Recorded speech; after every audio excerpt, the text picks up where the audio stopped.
Buenas noches y bienvenidos a Sala de Prensa de Noticias Caracol Ahora. De nuevo, la política exterior de Colombia está en el ojo de los críticos, y es que el posible nombramiento de Sebastián Guanúmen en el consulado de Chile ha generado mucho inconformismo en las últimas horas. Recordemos que Guanúmen fue integrante de la campaña presidencial del presidente Gustavo Petro y fue quien en algún momento habló de correr la línea ética, y es señalado por muchos de liderar una estrategia de desprestigio contra los otros candidatos de ese entonces en la carrera presidencial.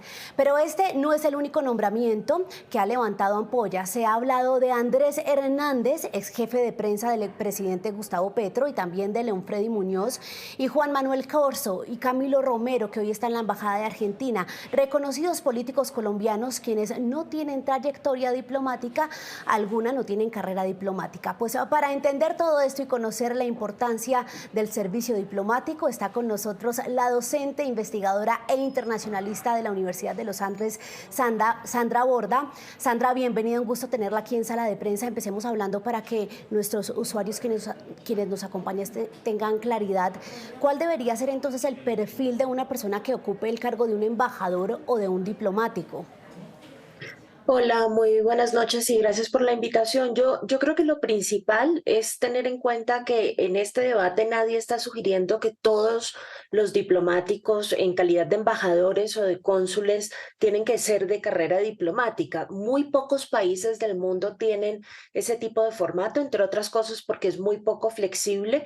En algunos varía el porcentaje, pero la lógica es que aquellos embajadores de carrera diplomática tienen que ser más o menos equivalentes en número, en experiencia y en nivel de conocimiento a aquellos que no pertenecen a la carrera diplomática. Es imposible no aprovechar la experiencia que tienen miembros del sector privado, empresarios o miembros de la sociedad civil en el escenario internacional o incluso académicos que trabajan en temas internacionales. Entonces, la idea es tener una representación proporcional de ambos sectores, pero que sean personas nombradas teniendo en cuenta las necesidades del sector internacional colombiano, las necesidades en materia de política exterior, y no respondiendo a las necesidades políticas locales de otorgamiento de cuotas a otros sectores políticos para poder mantener la gobernabilidad.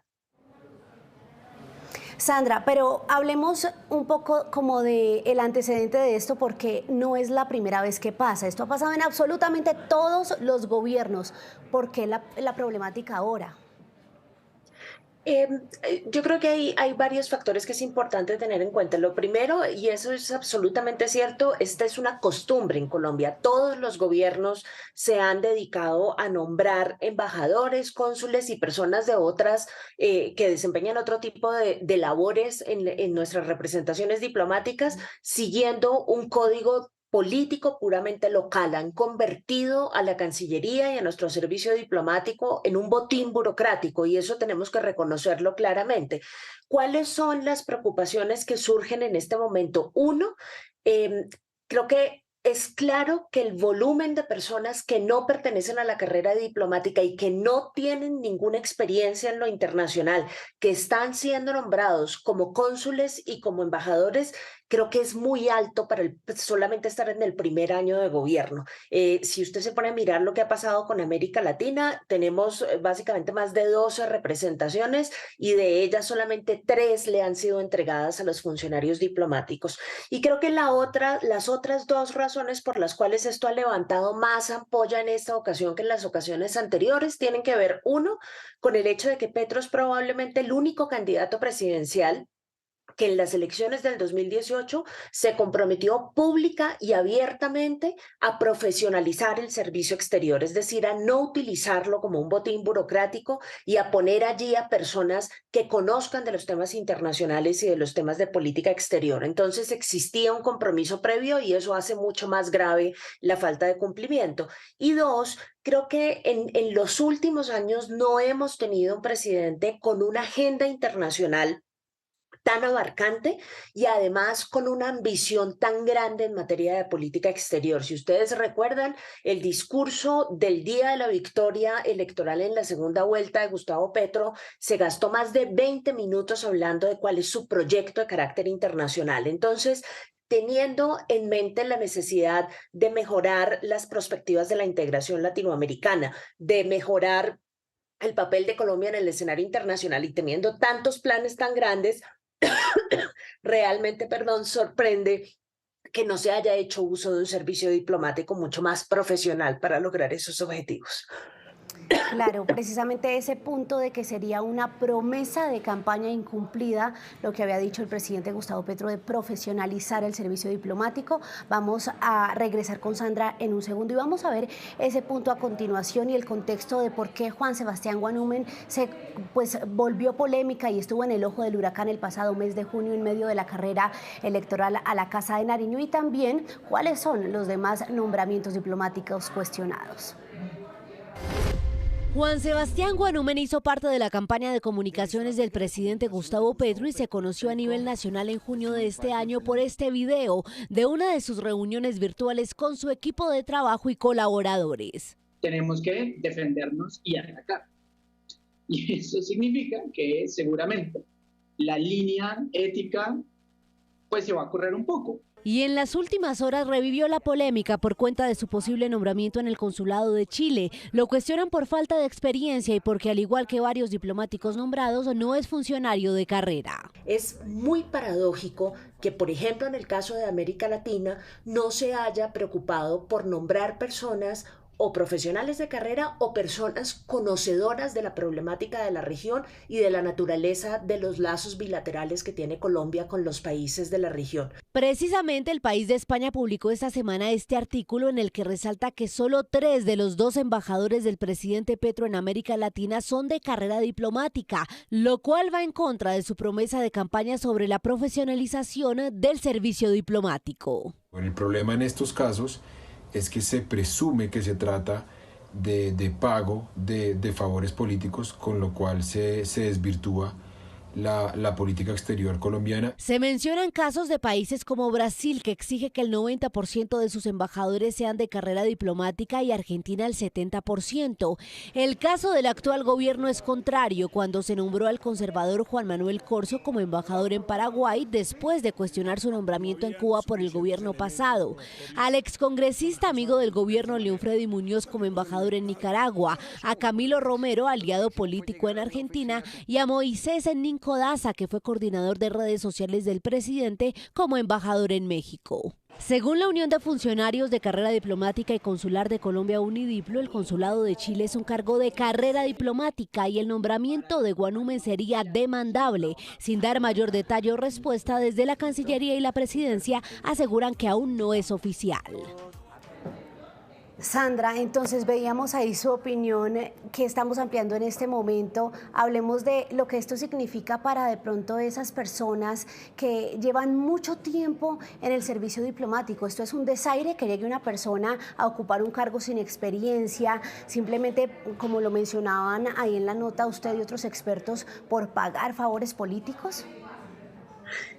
Pues lo más grave de esto no es que sea solamente un desaire y que eche a perder un poco el espíritu organizacional de la gente que le ha dedicado tantos años de trabajo a la Cancillería, sino que adicionalmente estamos perdiendo la posibilidad de utilizar la experiencia y el conocimiento que han tenido las personas de carrera en diversos lugares del mundo, en la Cancillería misma. El estudio que han cursado en la Academia Diplomática es todo un cúmulo de conocimiento y de experiencia que nos estamos perdiendo de utilizar en favor de una proyección internacional mucho más clara.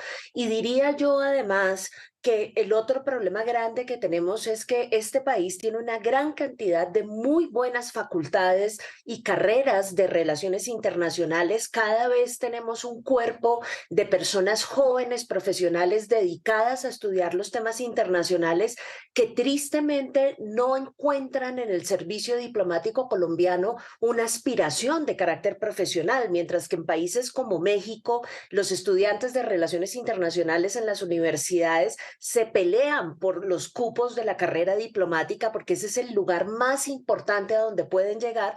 Nuestros estudiantes de relaciones internacionales no encuentran un sistema de incentivos que los empuje a servirle al país en el escenario internacional porque saben que siempre van a llegar un grupo de cuotas políticas a estar por encima de ellos y eso no les va a permitir subir en la carrera en el servicio diplomático y adicionalmente no les va a permitir que todos todo su conocimiento sea utilizado en favor, justamente, como digo, de la formulación de la política exterior del país. Entonces es una lástima, porque estamos desperdiciando el cúmulo de conocimiento tanto en los funcionarios de carrera como en los profesionales en relaciones internacionales del país.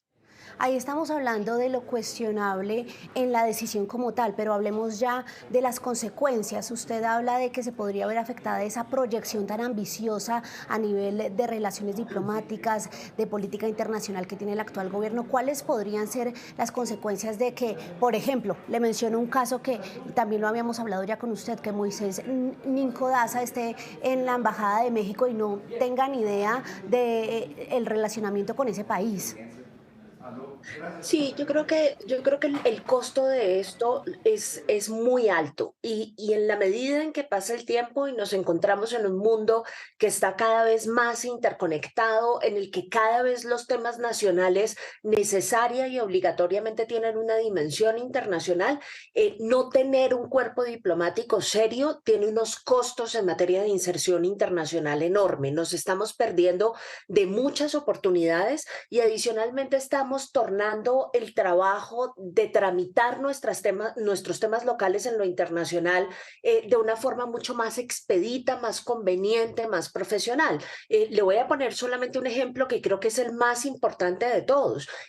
Nuestra relación con Venezuela, que se acaba de reiniciar y que se acaba de normalizar, que es importantísima no solamente por nuestro intercambio comercial con ese país, por el nivel de inversión que tenemos de un lado y del otro, sino también, por ejemplo, por cosas tan claves para el gobierno como el proyecto de la paz total, particularmente el proceso de negociación con el ELN, pues está encontrando en este momento la dificultad enorme de tener Colombia un embajador en Venezuela que cada vez que da declaraciones públicas pone en peligro el que se desarrolle esta relación binacional tan absolutamente frágil y contenciosa de una forma acertada. Compare usted eso con el perfil del embajador de Venezuela en Colombia, que es una persona de carrera que ha mantenido un nivel de discreción y de comunicación absolutamente claro y pertinaz en los canales adecuados con la Cancillería colombiana. Son dos polos muy dramáticos que reflejan que Venezuela se está tomando muy en serio el proceso de reconstrucción de su relación con nosotros y nosotros desafortunadamente no estamos haciendo lo mismo. Y creo que eso se replica en todos los escenarios latinoamericanos y lleva al traste, creo yo, el proyecto que tiene el presidente Petro de constituirse en un líder, él personalmente, y de constituir al país en un líder en materia internacional. Eso desafortunadamente no se puede hacer solamente con iniciativa, a punta de iniciativas individuales y a punta de retórica. Eso necesita un aparato institucional que lo respalde y en este momento Colombia no lo tiene. Claro, Sandra, hay un tema que llama mucho la atención y es que el presidente Gustavo Petro ha prometido romper con muchas tradiciones para el pago de favores políticos. Esta es una que, como usted nos menciona en su análisis, pues no ha pasado, está incumpliendo esa promesa. Pero ¿por qué será que los cargos diplomáticos son tan atractivos para el pago de favores? Cuéntenos qué hace un embajador, qué hace un cónsul, por qué estos cargos son tan apetecidos por los políticos y los amigos, los aliados políticos una vez se gana la presidencia. Pues yo creo que hay muchas lógicas que están en juego. Hay presidentes que en el pasado han utilizado estas cuotas burocráticas simplemente para sacar a personas del país que resultan complicadas, personas, por ejemplo, candidatos contra los que compitieron en las elecciones o, digamos, miembros de su propio partido que les planean competencia. Entonces es una forma como de quitarse problemas políticos de encima. Pero para Petro yo creo que la lógica es distinta. Desde el comienzo el gobierno se ha propuesto ser un gobierno de coalición nacional, pero tristemente las coaliciones en el Congreso no se construyen alrededor de principios solamente, sino también se construyen alrededor de cuotas burocráticas. Uno estaría faltando a la verdad si sugiere que las cuotas burocráticas de la Cancillería son las únicas que está entregando. No, no son las únicas que están entregando, son muy visibles, pero se están entregando en todos los escenarios. Eso siempre se ha hecho así.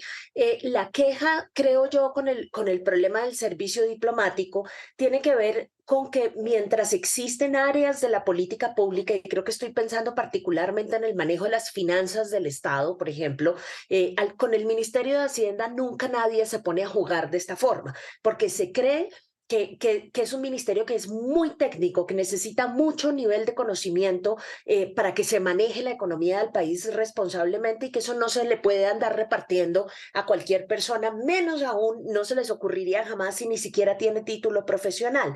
En este país existe una suerte de idiosincrasia que sugiere que las relaciones internacionales son una cosa que puede hacer cualquier persona, que solamente se necesita ser carismático, que solamente se necesita ser una persona de gentes, amable y demás, y que con eso es suficiente, con eso se defiende uno. Entonces no hay ningún tipo de filtro ni de exigencia en materia de conocimiento ni experiencia, lo que hace que estas representaciones diplomáticas sean el lugar perfecto para que lleguen los toderos, ¿no? Los que un día son una cosa, otro día son otra, o no tienen ningún nivel de experiencia, o apenas están empezando carrera, los hermanos, los primos, los tíos de la clase política, que son personas que no tienen a su haber un nivel de experiencia claro en áreas particulares, sino que están allí única y exclusivamente en virtud de las relaciones sociales, políticas, familiares que tienen, pero no en virtud de su profesión, de su desarrollo profesional, ni de la cantidad de conocimiento que han adquirido a través del estudio.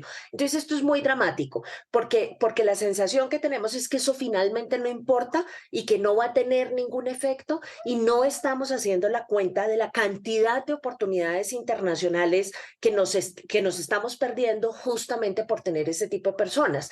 Terminaría por decir que hay temas gravísimos. Sí, no solamente se trata de que no haya experiencia, sino que además, como en el caso de Francia, se está tratando de nombrar un embajador que tiene antecedentes de carácter judicial, que no obtuvo el beneplácito del gobierno francés y que entonces en su lugar se pensó en nombrar a la esposa de esa persona, cuyo nombramiento en Francia no ha caído bien y no se ha otorgado el beneplácito. Entonces, insistir en ese tipo de nombramientos tiene un costo en materia de reputación para Colombia que es altísimo y que no tiene ningún sentido seguir pagando cuando tenemos un recurso humano tan sustantivo que podría estar cumpliendo con labores de una forma técnica, profesional y sobre todo funcional para la defensa de los intereses nacionales del país en lo internacional. Sí, ese es uno de los casos sin duda alguna más cuestionados. Sandra, y para terminar, quiero mencionarle algo que nos contaba hoy la UNIDIPLO, la Unión de Funcionarios de Carrera Diplomática y Consular de Colombia, y es que hay cargos de libre nombramiento y cargos de carrera diplomática. Este en Chile, el del cónsul general en Chile, es de carrera diplomática, por lo cual el eventual nombramiento de Guanúmen podría ser incluso demandable, porque algunos cargos son de libre nombramiento y pues es lo que la ley permite para que se den todo este tipo de controversias, y porque otros son de carrera diplomática. Sí, los cargos de embajador son todos de libre nombramiento y remoción. Lo que pasa es que hay una sentencia de la Corte Constitucional que obliga a que al menos el 20% de esos cargos de embajador que son de libre nombramiento y remoción les sean otorgados a miembros de la carrera diplomática. 20%, por supuesto, es muy bajo y los gobiernos hacen un esfuerzo enorme por no pasarse del 20% y cumplir apenas con ese mínimo, cuando deberían estar haciendo un esfuerzo por incorporar a más funcionarios de carrera. Los otros cargos son cargos que efectivamente deben ocupar miembros de la carrera. A veces no lo hacen y la única forma en la que eso se puede aceptar es cuando no existe o no hay una persona de la carrera diplomática que eventualmente pueda ocupar ese cargo. Ese es el caso de los ministros plenipotenciarios o los embajadores alternos, que hay algunos que no son de carrera diplomática, pero que son nombrados pues porque no hay nadie más de la carrera diplomática que pueda ocurrir, que esté disponible para ocupar un cargo de esa naturaleza. Entonces, digamos, creo que lo importante de esto es que las restricciones legales están ahí, pero esto es una cosa que tiene que ir mucho más allá de cumplir tan estrictamente con las reglas del juego y nada más, porque eso no es suficiente. Aquí lo que tiene que haber es una reflexión sobre la necesidad de tener funcionarios profesionales de esto, tomarse nuestro papel en el escenario internacional con mucha más seriedad y sobre todo empezar a respetar un poco los saberes, el conocimiento. La gente se forma, se educa en los temas, se dedica a trabajar en los temas. No existe ningún problema con darles el reconocimiento y que esa cantidad, ese cúmulo de experiencia y de conocimiento sea utilizado en favor del país en vez de estar pagando cuotas burocráticas que finalmente no tienen mucho significado en el largo plazo. Sin duda alguna, Sandra, es un conocimiento que debería ser valorado. Nos podríamos quedar aquí hablando mucho de este tema que sin duda alguna es muy interesante, controversial, pero se nos acaba el tiempo lamentablemente. Nos acompañó Sandra Borda, investigadora internacionalista de la Universidad de los Andes, para entender este tema de cuál es la problemática o el cuestionamiento detrás de ese nombramiento de personas sin experiencia en los cargos diplomáticos. Sandra, gracias por estar aquí en Sala de Prensa. Con mucho gusto, un saludo. Y a ustedes también muchas gracias por habernos acompañado en esta emisión de Sala de Prensa de Noticias Caracol. Ahora nos vemos en una próxima ocasión. Por ahora sigan conectados con nuestra programación. Feliz noche para todos.